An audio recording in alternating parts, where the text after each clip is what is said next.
పెహల్గాంలో ఉగ్రవాదుల దాడి తర్వాత భారతదేశం అనేక ఆంక్షలను విధించింది పాకిస్తాన్ మీద. ఈ క్రమంలోనే పాకిస్తాన్ నుంచి ఖచ్చితంగా పాకిస్తానీలందరూ కూడా భారత్ నుంచి వెళ్లిపోవాలి, within short time, within no time అంటూ కూడా ఆదేశాలు జారీ చేసింది. ఈ క్రమంలోనే కొన్ని ఒప్పందాలను కూడా రద్దు చేసింది.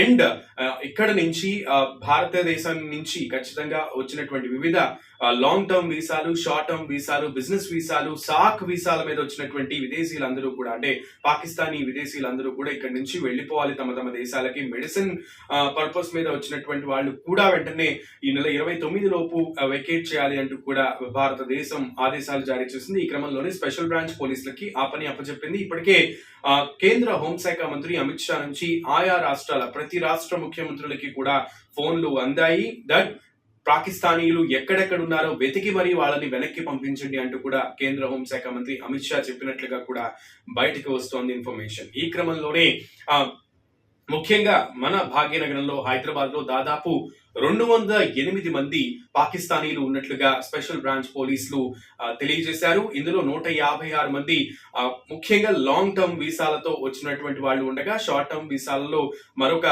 13 మంది ఉన్నట్లుగా కూడా పోలీసులు తేల్చారు. ఇంకా మిగతా 39 మంది దాదాపు సాక్ వీసా అలాగే బిజినెస్ వీసాల మీద ఇక్కడ ఉన్నట్లుగా కూడా తేల్చారు. ఈ 208 మందిని ఇక్కడి నుంచి ముందే వెకేట్ చేయించే పనిలో స్పెషల్ బ్రాంచ్ పోలీసులు నిమగ్నమయ్యారనే చెప్పాలి. ఇప్పటికే దేశమంతా కూడా పాకిస్తానీయుల కోసం జల్లెడ పడుతున్నారు. అటు అటార్నీ బోర్డర్ దగ్గర అయితే క్యూ కడుతున్నారు పాకిస్తానీయులు. అక్కడి నుంచి అటార్నీ బోర్డర్, పంజాబ్ లో ఉంటుంది ఈ బోర్డర్, అటు నుంచి క్లోజ్. ఇప్పటికే అటార్నీ బార్డర్ ని క్లోజ్ చేసిన క్రమంలో ఇటు నుంచి వెళ్లేటువంటి పాకిస్తానీలను అయితే అక్కడికి అటువైపు తరలిస్తున్నటువంటి పరిస్థితి కూడా ఉంది. ఈ క్రమంలో ఏ క్షణాన ఏం జరుగుతుందో ప్రక్కన ఎల్ఓసి దగ్గర కూడా పరిస్థితులు ఎప్పటికప్పుడు చేజారుతున్నాయి. సో ఇక్కడి నుంచి ఎంత వేగంగా వీలైతే అంత వేగంగా పాకిస్తానీయుల్ని వారి దేశానికి, వాళ్ళ స్థలానికి పంపించేటువంటి పనిలో భారత్ నిమగ్నమైంది.